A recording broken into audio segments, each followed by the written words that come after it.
Olá, tudo bem? Vamos iniciar então nesse vídeo um assunto bem importante, né, que é a perda da validade da medida provisória 927 de 2020. A medida provisória 927 de 2020, ela encerrou-se no último dia 19. Então, seus efeitos são válidos até o dia 18 somente. Do dia 19 em diante, ela já perdeu a validade. Então, o que muda sem ela? O que muda sem ela estar existindo, sem ela ter virado lei, né? Muito bem, primeiro detalhe. Então, vamos para os assuntos e os textos, né? Cada um dos textos que consta na MP e, consequentemente, o que vai mudar. Primeiro assunto é o teletrabalho, o home office. O que dizia o texto da MP 927? Que a empresa deveria comunicar os seus empregados com, no mínimo, 48 horas de antecedência.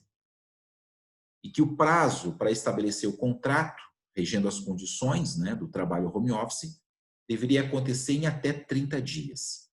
Esse é o texto da MP, né? O que muda a partir do dia 19, já que a MP não tem mais validade? O acordo depende da anuência do empregado e deve ocorrer antes do início do home office.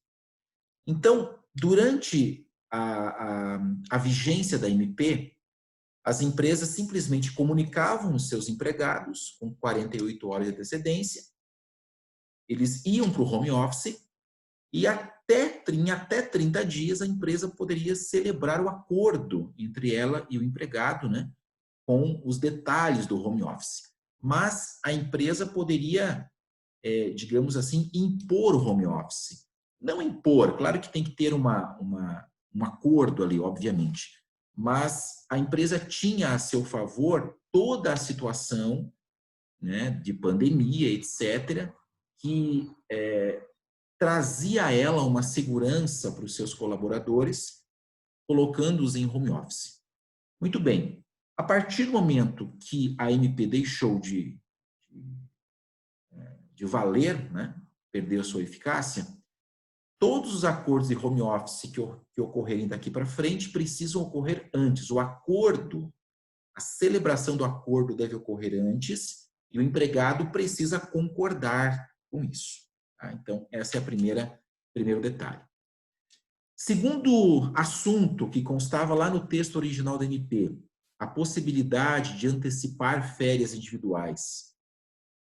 Bastava que a empresa comunicasse o empregado com até 48 horas, né, no mínimo 48 horas. O empregado que não tivesse período aquisitivo, não havia problema nenhum, né? Você poderia negociar para que ele fizesse a compensação em futuros períodos. O pagamento do terço de férias poderia acontecer até o dia 20 de dezembro e o pagamento das férias em si até o 5º dia útil do mês seguinte. Esse era o texto da MP. Muito bem. Um outro detalhe também é que as pessoas do grupo de risco tinham preferência para esse tipo de modalidade. E agora, o que muda?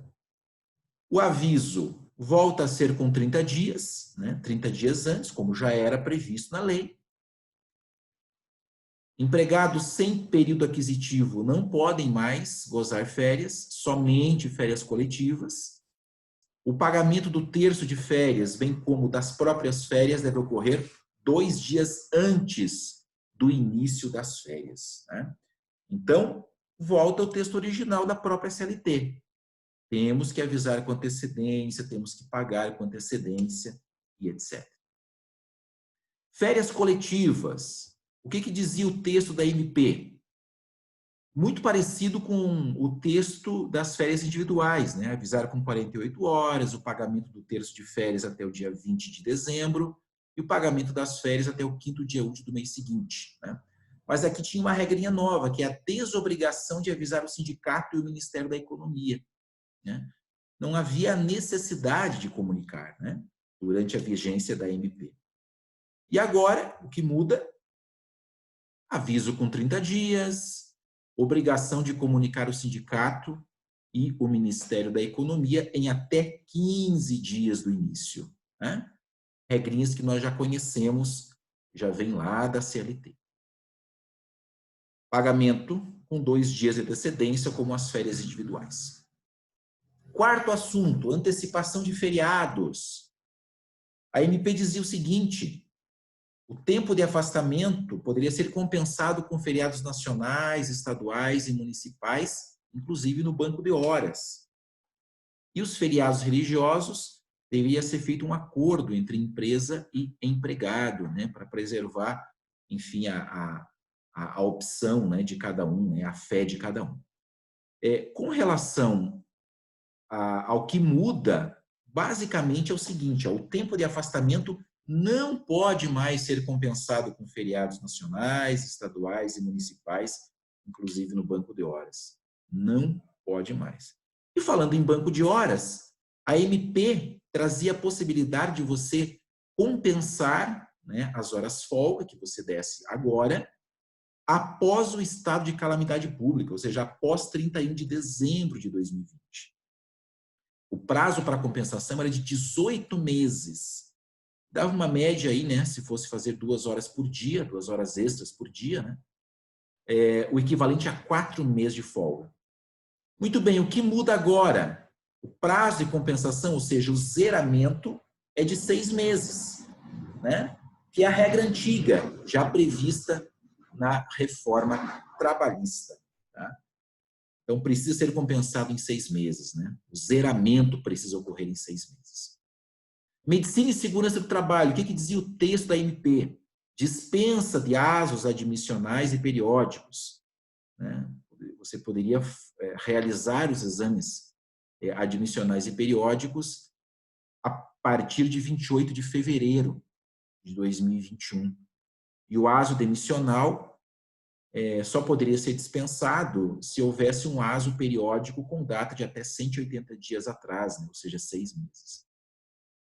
Ainda, com relação à medicina e segurança do trabalho, os treinamentos ficaram suspensos, apenas os online que estavam liberados. E as aulas práticas poderiam ocorrer a partir de 31 de março de 2020. Eleições da CIPA estavam suspensos. O que muda? Primeiro, os ASOS passam a ser obrigatórios, conforme a NR7, a norma reguladora 7. Então, a partir de agora, para admitir, tem que ter ASO, não dá para segurar, não dá para esperar mais. Os treinamentos, teoricamente, estão liberados, né? Mas será? Com pandemia, como que a gente faz, né? Aí é uma questão muito importante, mas daí já é uma questão mais voltado aí para as empresas de medicina e segurança do trabalho. Mas, a princípio, os textos, os treinamentos, melhor dizendo, estariam sim liberados. Outra coisa, as eleições da CIPA também já estão liberadas, podem ocorrer normalmente. Suspensão do fundo de garantia. O que dizia o texto da MP? O fundo de garantia de março, abril e maio estão suspensos e podem ser parcelados em até 6 vezes, sem juros, a partir de julho, né? Então, inclusive agora no mês de julho, nós já iniciamos aí o pagamento da primeira parcela. O que muda? Quem não aderiu no momento certo, não poderá mais parcelar. O FGTS não pode ser mais parcelado, caso não tenha sido feita a opção até a última, né, o último dia 18. Aqui é uma questão bem importante, né? Nós podemos ficar na dúvida. Tá, e aquilo que já foi feito, os acordos que já foram realizados, perdem o efeito? Não. Todos os acordos e ações realizadas durante a vigência da MP 927, ou seja, até dia 18, permanecem válidos. Todos. Vou dar um exemplo. Digamos que na última sexta-feira, dia 17, a empresa comunicou ao empregado que ele iria tirar férias, iniciando na segunda-feira. Está tudo certo. Por quê? Porque o aviso de férias ocorreu durante a vigência da MP. Tudo o que foi celebrado durante a vigência da MP permanece inalterado. As regras permanecem normais. Tudo o que foi feito lá atrás. Tá? Por exemplo, empresas que compensaram feriados, já foram compensados os feriados. Então, o empregado terá que trabalhar no feriado e foi compensado. Banco de horas que ele fez até agora, né, as horas que ele fez até agora, que ele está devendo para a empresa, poderão ser compensados depois do estado de calamidade pública. Está tudo certo. O problema são as horas que ele começar a fazer a partir de agora. Então, essas horas que ele fez até agora ficam lá, digamos, paradas, né? E ele pode compensar depois, mas as próximas que ele fizer a partir de agora precisam ser compensados em 6 meses. Né? Então, tudo o que foi feito durante a vigência da medida provisória permanece inalterado. Somente aquilo que foi feito a partir de agora, a partir do dia 19, é que muda e que você precisa tomar esse cuidado. Tá bom? Obrigado a você que acompanhou, então, esse vídeo e nos acompanhe nos próximos. Obrigado e até lá.